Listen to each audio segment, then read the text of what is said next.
भाजपा के लोगों को भी संविधान का सम्मान करना चाहिए कि यदि संविधान नहीं होता तो मोदी जी इस देश के प्रधानमंत्री नहीं होते। लेकिन तकलीफ किस बात की है? तकलीफ इस बात की है कि जिस जमहूरियत के चलते, जिस संविधान के चलते, जिस लोकतांत्रिक प्रक्रिया के चलते आज वो इस देश के प्रधानमंत्री बने हैं, आज उसको ये तार तार कर रहे हैं, उसको तोड़ रहे हैं, उसको बर्बाद कर रहे हैं। और इसीलिए हम ये सवाल पूछ रहे हैं।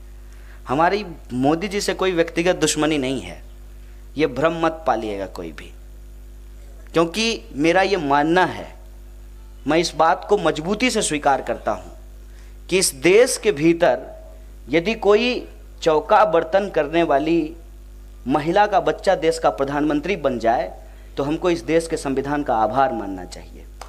इस देश के भीतर जैसा मोदी जी दावा करते हैं कि वो चाय बेचने वाले के बच्चे हैं और वो देश के प्रधानमंत्री बन जाते हैं, तो हमको इस देश के संविधान का आभार मानना चाहिए। लेकिन क्या ऐसा है? क्या ये सच्चाई है? क्या सचमुच अपनी माँ से वो इतना प्रेम करते हैं? क्या सचमुच उन्होंने चाय बेचा है?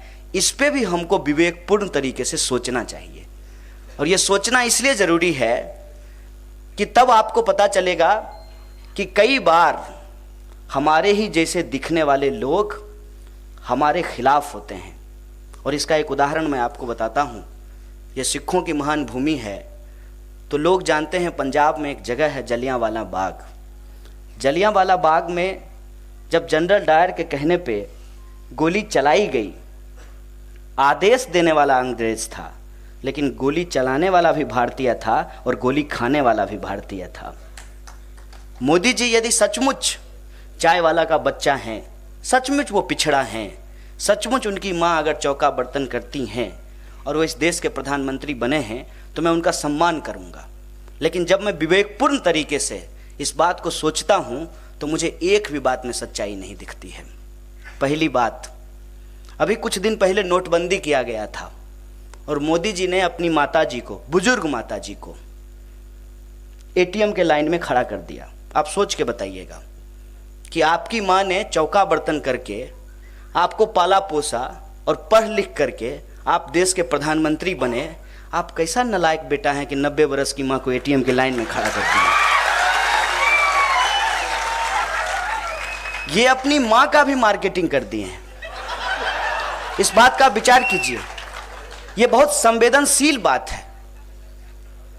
मैं कितना भी नालायक होता, मैं रिक्शा चलाता, ठेला चलाता, चाहे मेरी आमदनी कितनी भी कम क्यों नहीं होती, भले मैं देश का प्रधानमंत्री नहीं होता, देश का एक साधारण नागरिक होता, लेकिन अपनी बूढ़ी माँ को, जो अपनी जवानी में भी चौका बर्तन करती थी, बुढ़ापे में भी उसको एटीएम के लाइन में कभी नहीं लगाता।